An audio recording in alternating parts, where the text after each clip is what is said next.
Everyone, welcome to TLT Thought Leaders Leadership on this Thursday, and I'm with Elize. This is Good episode morning. 3, Lead from the Inside Out, Unlocking the Power of Your Mind. This is very important, and I'm so excited to share that with you today. Good morning, Francis. It's so great to be here. And this topic is something that I'm so passionate about because being an effective leader is all about understanding yourself, introspection, and being authentic, right? So today is almost like a culmination of a lot of things we've spoken about previously, and just really talking about how to be effective as a leader and really implement these things to make you more effective and your organization more effective. Exactly. And so I think, we've already kind of talked about and touch base some of the things, and maybe we can do a little recap. Episode 1 was really about creating a vision that's so exciting that people will want to follow. And there's Mhm. so many advantages and benefits to do that because I think people want to be part of a great organization where they feel that the mission, the vision is so exciting, they want to be part of it.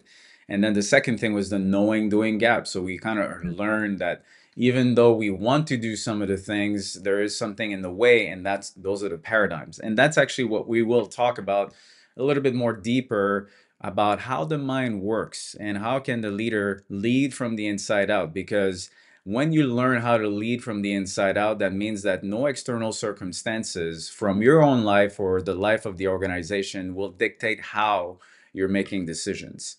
And so, yeah, we will dive into how the mind works today and with a good visual because people think in terms of images. And so, with that in mind, they'll have something to always go back to and see how their mind works. Yeah. And I think it's so important to understand that, we introduced the ideas of paradigms and we're going to talk about it more today. But, we each have paradigms as individuals, but then a company also has paradigms, right? It's a corporate culture. We all talk about culture. There's this one quote that I love that says, culture eats strategy for breakfast. Right? Because it's like, I mean, some people talk about it's 5% strategy and 95% culture in an organization. You can have all the best plans in the world. If you don't have the right people that are passionate, that are around it, that are taking the right action to make it happen, it won't happen, right? So being aware of how you're showing up as an individual and every person in your organization, and then how you come together and create that culture is all about how we are successful. Yes, and there's a quote that I want to share with the audience right now, and it's beautiful. It's about also the paradigm, and I believe we might have mentioned that before, but it's about shaping the future, right? I mean, there's a reason Mhm. why organizations are having their goals and objectives. They want to stay in business, they want to stay afloat, they want to keep the relevance of the marketplace. So one thing to keep in mind, and that was written by Joel Barker, and he says to be able to shape your future, you have to be able to be willing and able to change your paradigms. And so, if we're looking at the operating system of an individual, uh, they have to become someone new. They have to be able to change their belief system in order to be someone else. And that's the same thing with our culture. If the culture that we have right now, and if we ask ourselves, if things are not changing, what will be the predictable future? And if we don't like that predictable future, we're gonna have to change the way we are, and we're gonna have to change our culture, and we have to be willing. And the thing is really willing, because we are all able to change the paradigm. The key Yeah. phrase is really about being willing to do it.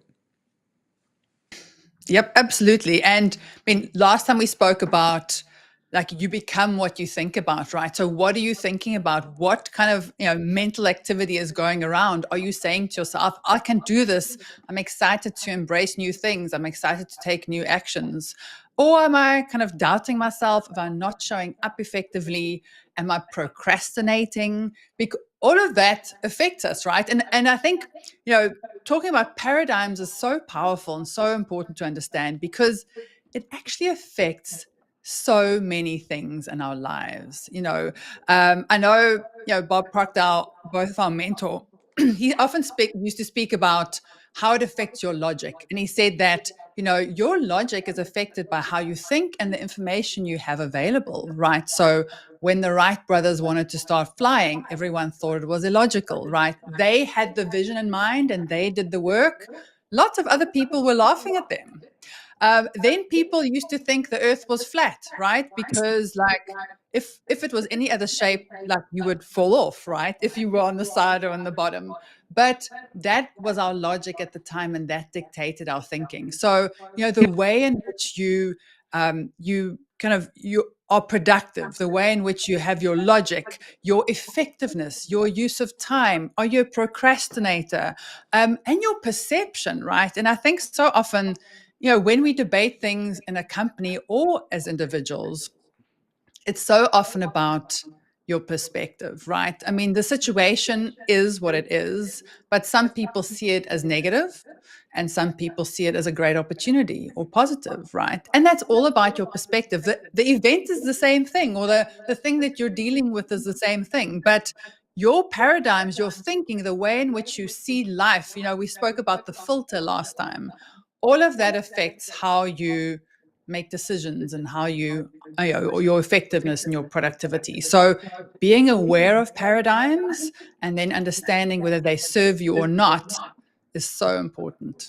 Yeah, and it's interesting because you and I talked this week, and I just came back from an amazing retreat with Dr. Joe Dispenza, and one of the things that to me was very shocking is that what we see is pretty much almost like 1% of the whole reality.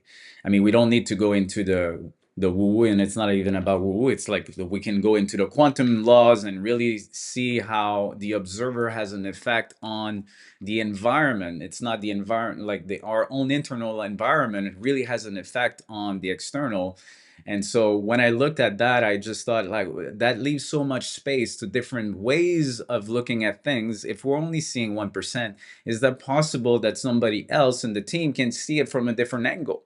That's Mm-hmm. absolutely possible because there's and even while I was researching that to my newsletter yesterday, I came up on I saw an article and the person was showing a picture, and the picture was, to me, it was gold. It was a dress that was gold and white, and the author said some people are seeing blue and black. I'm like, how What? can you see black and blue if I'm seeing white and gold? And Mm. so that's just my eyes and my perception. So imagine when you get into, like you said, the paradigm that it's in a way time. For some Mhm. reason, people will say, "Oh, I can do that in no time," and some people will say, "It's going to take me so much time. It's going to take us so much time to accomplish this goal." But for other people, like, no, it's super easy. Like, look, we'll use AI, use this, have some resources. We can all do it. Mm, So it's mm, very interesting to see how just an internal operating system can have a uh, clear influence on our results. mhm, mhm. And I mean, we spoke previously about how 95% of our lives is like controlled by our subconscious mind, and your paradigms sit in your subconscious. And so, if your paradigms are controlling your subconscious mind and your thinking and your habitual behavior, and most of what we do is habitual, that means your paradigm is controlling your life. And Exactly. today we want to talk about, being aware and then what we can do about it. So, do you want to take everyone through the picture? Absolutely. So, I mean, you just said it, right? 95%, and I can even show a previous slide to it. And let's even go back to some of the things you mentioned. We mentioned that so many times. The way we are, our way of being is really what creates our results. Instead of saying, I'm going to wait until I have this, and then when I have that, I'm going to be able to do this. Like really looking from the inside out, who can we be in order to make that change? Then after that, a great quote that we can also take a look at is from Anais Nin. She said, "We don't see things as they are, we see them as we are." So it's really about our own way of looking at things. And so we have to be open to listen to other people about their ideas and not discard them because it's just our operating system. There's so many ways to look at things. And so when we're starting to take a look at how the Sorry, just mind to go works, back there. yeah, Sorry, just to go back. Like, that is such a powerful quote because, firstly, you need to be aware that we all have these different filters, perspectives, ways of seeing things. And secondly, if you're not open minded and self aware enough, you won't actually notice it, right? So your gold versus blue, right? At least you're kind of going, I need to be aware that people have a different way of seeing this, right? But I think sometimes we get so set in our ways that you're like, I'm right and you're wrong. And I think that's a very dangerous place to be. The importance of being curious, being open minded, wanting to learn from other people, I think is such an important element to be aware of your biases and your thinking. And then also it makes you a more creative problem solver if you're willing to take other people's perspective into account as well. I'm so glad you paused on this because you're so right. I mean, this is just you talked about a way of being curious. And Hmm. first, being aware. It's so important. Just if people can get that today, to be aware that maybe Hmm. the reality is not the reality of others, and you can even see it from your own eyes. It just starts with the way that the brain takes that input, and then you see it differently. It starts at that level. So imagine when you start to put some beliefs on top of it. So if we can at least agree on the fact that everyone will see things differently, and that we can now be open, being curious, open, and see that maybe there's an idea that I can open my mind to, so that we can get to our results for the team faster. And yeah, thank you for pausing on that. This is so important. And now we're going to show you a way of how the mind works. Because the thing is, what's lacking is that we never saw the mind as a picture. And so within Hmm. our program, they call it the stick person. And it might look like it's rudimentary, but at the same time, we must have an idea in our mind in order for change. Like if I ask that, what's your goal? Do you have a vision? It comes in pictures. It's not, if I say bite into a lemon right now, you're going to see the lemon, you're going to imagine you're biting the lemon. We all think in terms of pictures. So the way that it works is that we have a conscious mind and what we call the educated mind, and also the emotional mind, which, by the way, really controls 95% of everything. That controls your body and your actions, which obviously controls your results. So Hmm. that alone, to know that we're on autopilot, it's just the way it works. The subconscious takes over. We have a way, the educated mind, everything all the information we talked about it, knowing, doing, gap. Guess what? It's not the knowledge that's gonna move the needle. It's the way, your way of being, and your way of being is your subconscious mind. So you must address the subconscious mind or the paradigms, or the multitude of fixed habits, in order to change your actions and then your results. I wonder if Hmm. you want to add something to it. Yeah. So the previous picture where you're talking about the educated mind, the emotional mind, you and I often talk about conscious and subconscious. So just to kind of clarify, the educated mind is the conscious mind, right? That's where we learn things. We're analytical, and the important thing is that your conscious mind can decide whether it'll accept something or not. So you can go, this makes sense. I accept the thought, or I deny it, right? And that's where you can kind of use that analytical mind of yours. The subconscious or the emotional mind, that bottom half, is the part that just accepts, right? And often ideas are planted in your subconscious mind through repetition. So it's the things you're thinking over and over again, or as a child, the things you've been told over and over again. And that's how those paradigms are formed. So this picture is great because as a child, you don't have an analytical mind, right? You're not critically thinking about things. You're just accepting what you hear from your parents or your loved ones or people that are taking care of you, or things you hear on the TV. It all is just kind of implanted into your thinking. And it's almost like that's the normal you create for the child, right? So without even thinking about it, they just they do life the way that everyone else around them does, right? You learn the language, you do the things, you speak to people in the way that you hear other people speak to. Um, and that is how those like initial paradigms are formed. When you're older, then you do have your conscious mind and you can then think critically whether it works for me or not, right? And I think a lot of people feel like, oh, I've got these bad kind of belief systems, because that's basically what your current paradigm is. It's like your belief on how you operate as a human, right? And how you see the world. And lots of people go, oh, I was told things that weren't necessarily true, that didn't serve me, and how is that influencing my life? But as an adult, we can choose to change that, right? And sure, you kind of have the hand that you were dealt initially, because you initially got that as a child, but we can change that.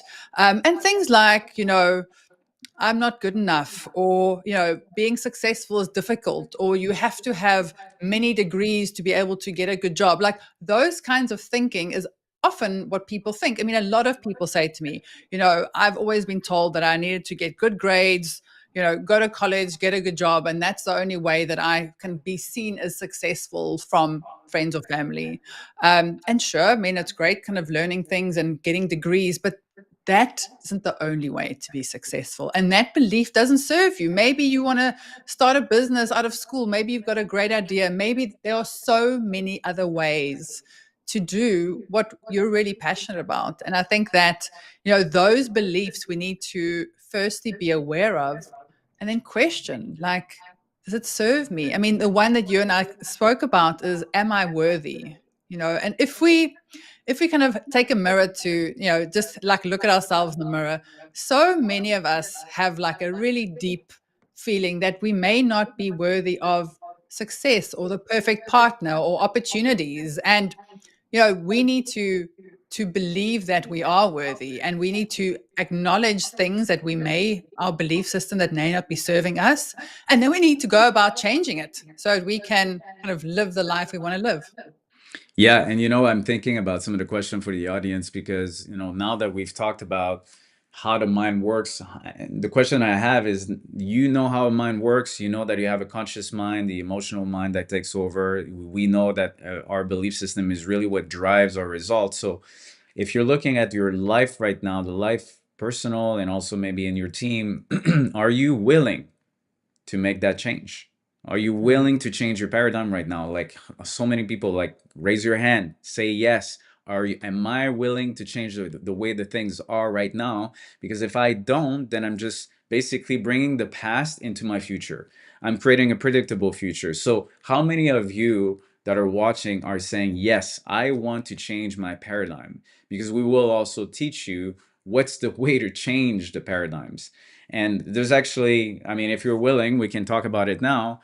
There's two ways to change the paradigms. One is normally a shock. And I'm sure some people have that in their life. It could be at work, and maybe they lost their job, or they're being demoted, or maybe it's something, but usually the thing is the shock is negative and we can never really predict it. And so that's when people are saying, hey, you know what, I'm definitely gonna boost my skills. I want to become a manager, or I want to have this promotion. So I have made my mind. I decided this is a firm commitment. I'm going to change what I need to change in order to become the person that I need to be to have this results in my life. And like I said, that's one way of changing the paradigm. It's usually a shock. The second way, and people can take a note for that, is it's constant space repetition. And this is the part that normally people don't like to do because you know what? This is a daily thing. Like if you how long did it take you to have the belief that you have right now? If we're going Yeah. back to this picture, it was something that we've gained when we were a children.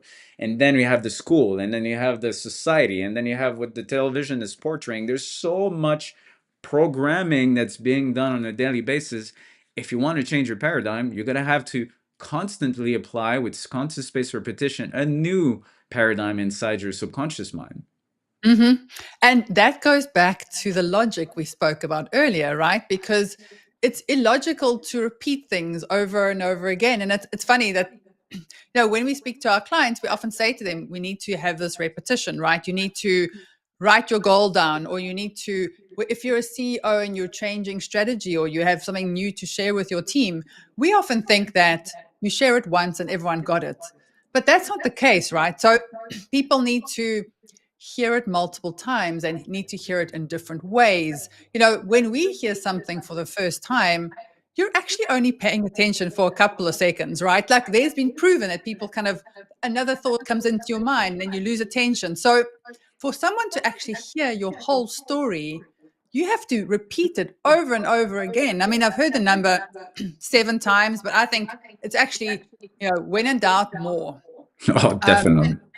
and when you want to change your kind of paradigms, as you said, those beliefs and that thinking and these habits have been ingrained over days, weeks, months, years, right? And to change that, you basically need to repeat in a different way. You need to decide what you're thinking of yourself, what person you want to be, what are these habits, what are these paradigms that I want. Um, and then you need to read it, you need to repeat it to yourself. Some people even record it on their phone and listen to it on loop, right? Yeah. Because you need to start believing that is who you are.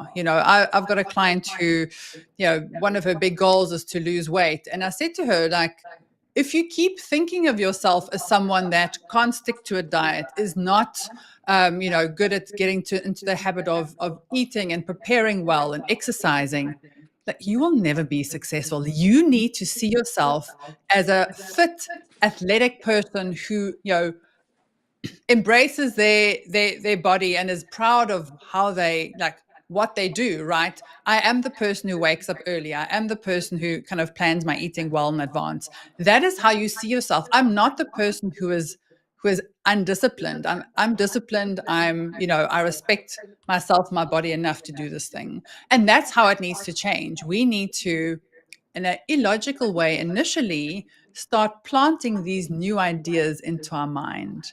And initially, it's going to feel wrong, and you kind of go, "Oh, I don't know if I believe this," and because that's not really how I feel about myself. But it's the repetition that slowly builds up the new thinking and breaks away the old thinking.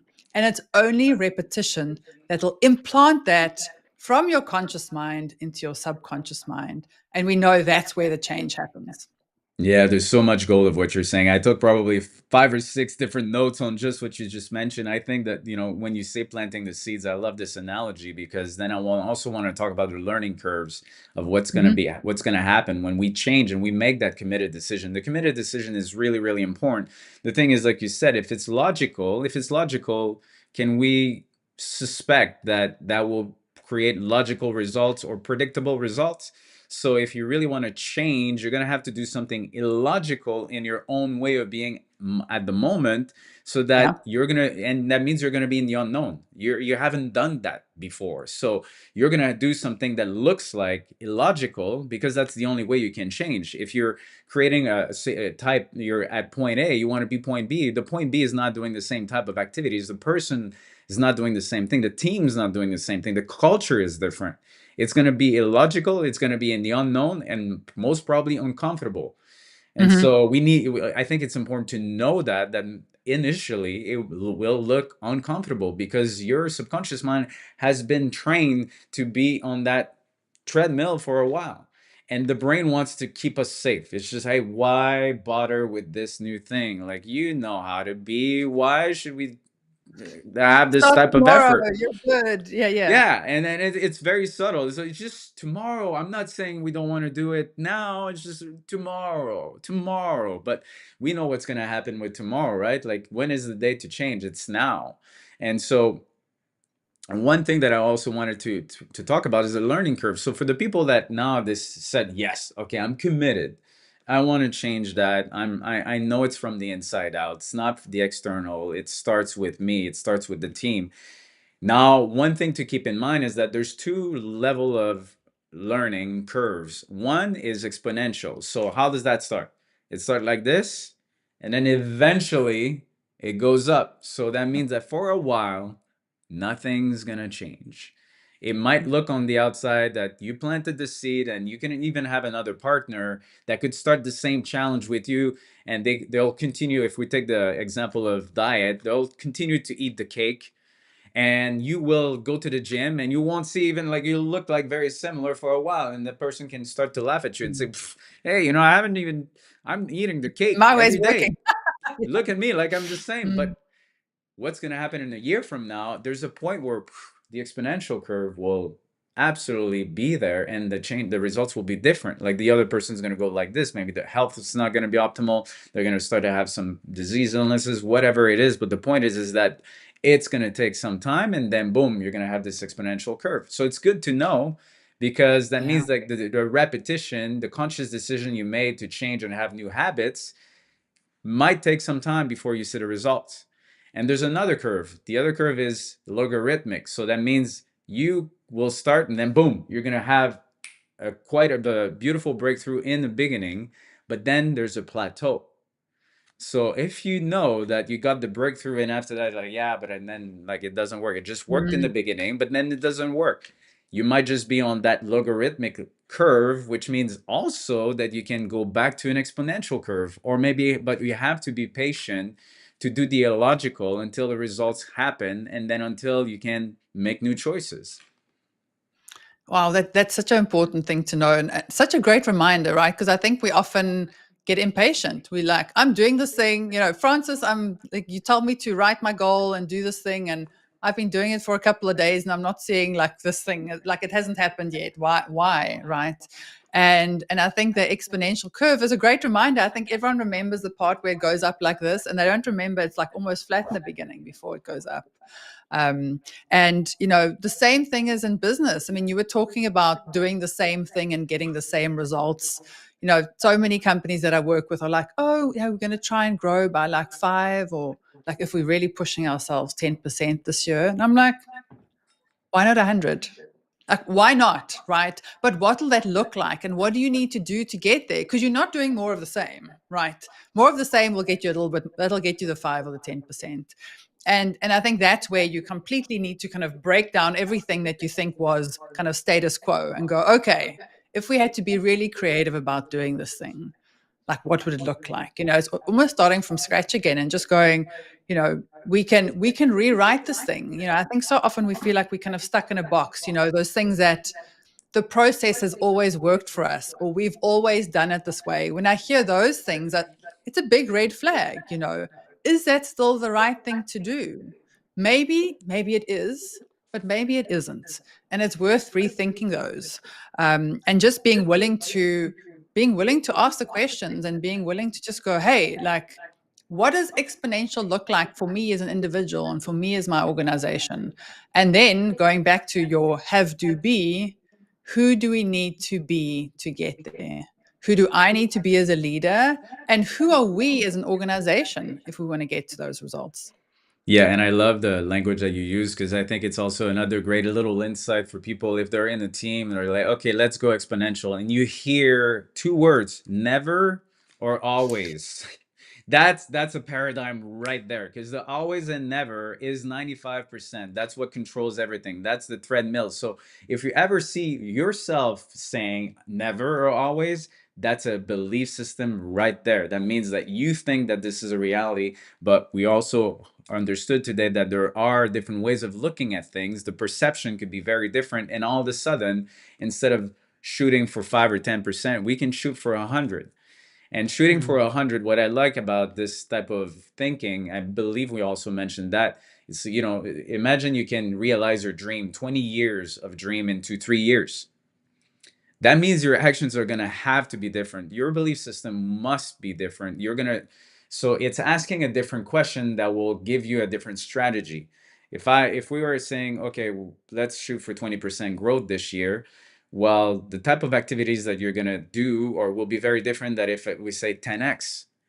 And then Mm-hmm. what's going to be in the way is the paradigm, because that's going to be, well, we've never done that. It's never working. It takes time, whatever it is. But that's a beautiful way to observe what are we really thinking about it? Like, what's our belief system behind that? What's our Mm-hmm. culture? Do we have the culture that sustained this strategy, or we must change? Are we committed to do it? And if it takes time, it's normal because we haven't done that before. We're doing the illogical, guys. And is that fun and exciting? Absolutely. So let's have fun in the journey for it. Going back to lesson number one, right? Like the episode one when we said it, purpose of a goal is not to achieve it. Purpose of the goal is to grow. So if we grow and we have fun and we do the habits on a constant basis, we focus and we're committed on the process, then results will be completely different. Absolutely. And that ties in so well with the title of this conversation, right? Being a leader is like working from the inside out. It's an inside job. You need to, you know, understand yourself, be self-aware, know what you want to do, challenge yourself to do different things, to, be outside of your comfort zone, challenge norms. Because when you do the inside job, like the outside world gets easy, right? Because you show up completely differently. And with a company, the inside job is creating the culture, and then the outside results will happen. So, just being aware that it all happens internally. And you and I were talking about that McKinsey article that you shared with me that also spoke about being a leader from the inside out, and being self-aware, having the resilience, especially in these kind of times, and just being able to kind of navigate changes. I mean, there's so much changing in the economy right now, and I almost feel like that is going to really differentiate businesses that are kind of on their toes, willing to pivot, willing to be creative, and others that just go, "Do you know what, like I can't operate like this." So this And is really going to be, I think, quite a pivotal point.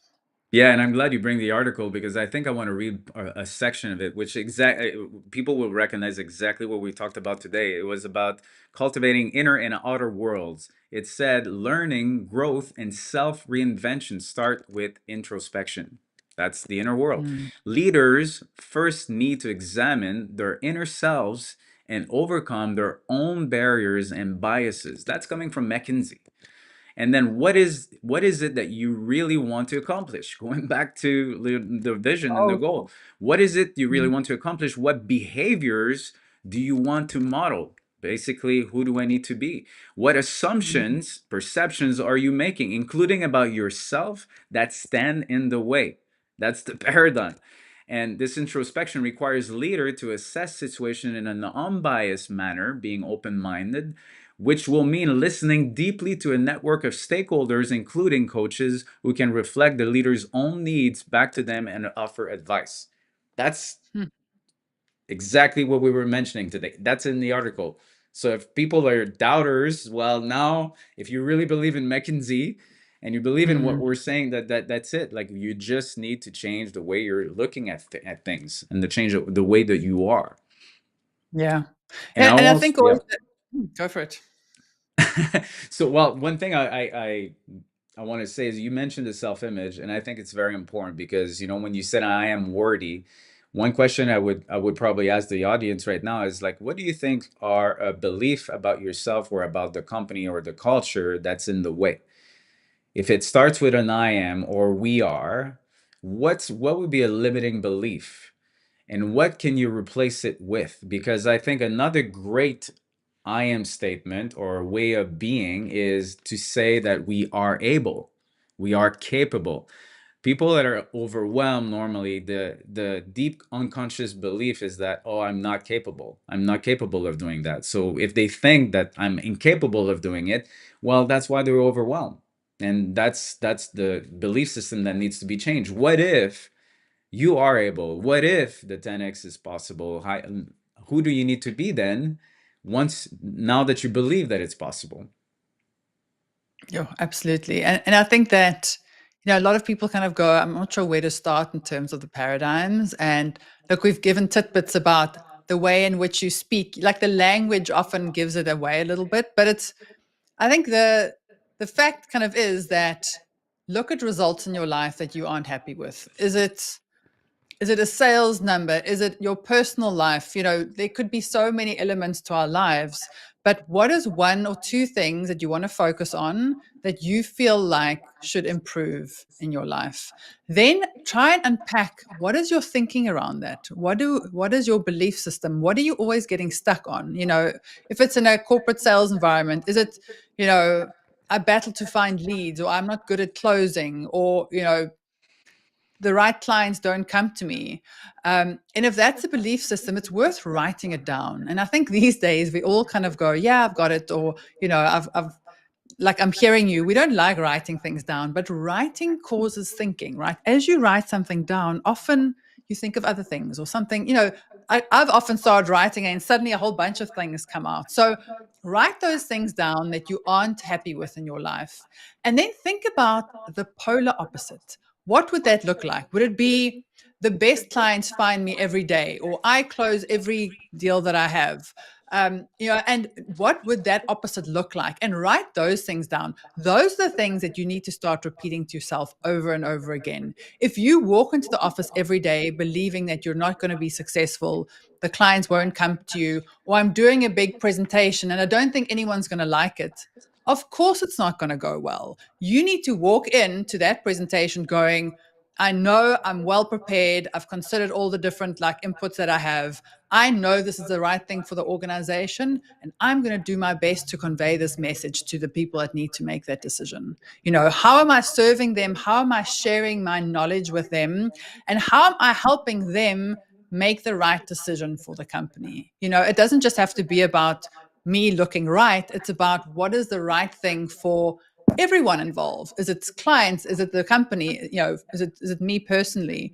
I think if you come from a place of wanting to serve and wanting to, be of service to everyone who this touches, that is a good place to be. And when you walk in knowing that you are going to do the right thing and you have this belief, that's when things start to change. Absolutely. I'm glad that you bring that up, and and I think that some of the key takeaways. I think we can actually start to make a little bit of a conclusion about all of this is that when you what's very important is going back to the basic, and also said, like you said, the detailed description of the results that the team wants to have, or and that they don't want. Like really, like, and once you start to take a look at what is it that we're doing that we don't want, and what's causing that, what are the productive actions that can replace the non-productive actions or the habits that we have right now. If this is a culture that we have and we can keep on doing this, we know that the predictable future is not right. So what is it that leads to that? What are the habits that would lead to this result, and which ones can we actually remove, release, and change into a new habit? Only one or two that could move the needle so that the results will change. And of course, we need to be aligned in our own belief system that this is possible. And I think that, if we go back to Bob Proctor, he was an exceptional salesperson.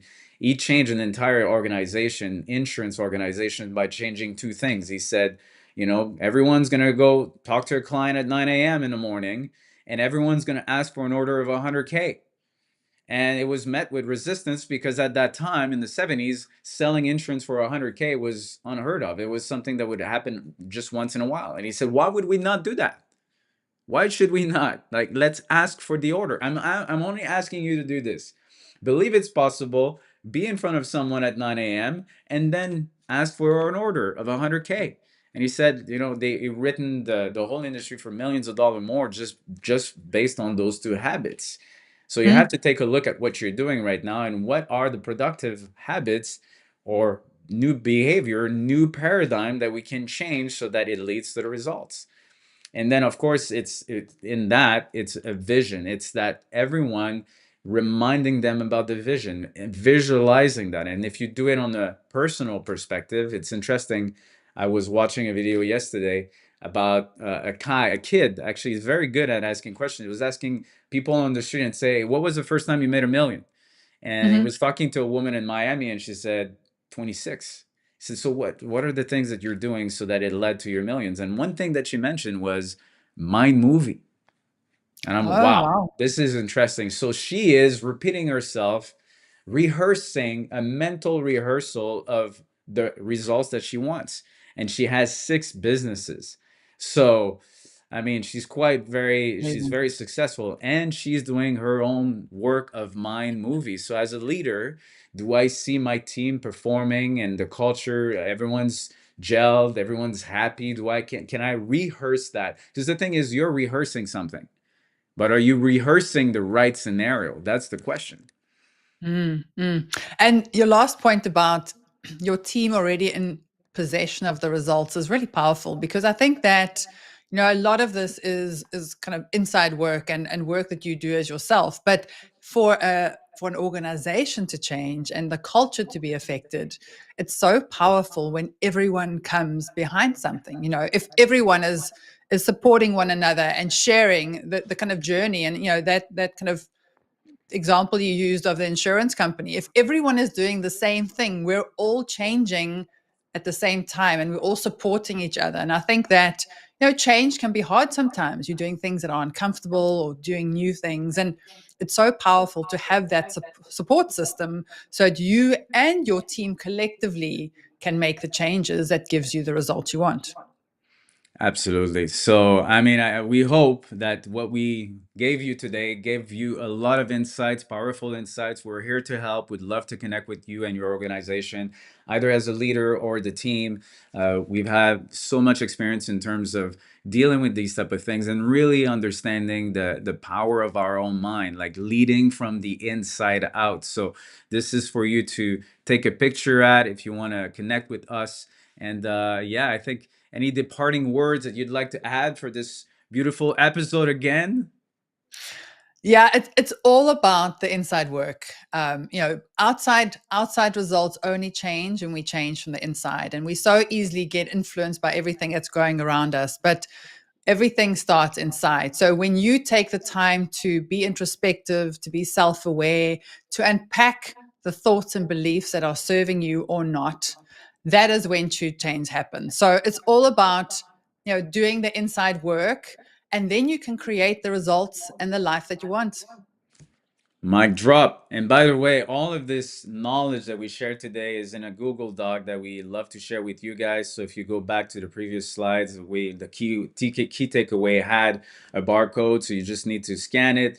And some of the questions, 6 questions, will be asked, and so you don't need to worry about it. We're here to support you. All previous episode had the same thing as a resource, so we're here to help.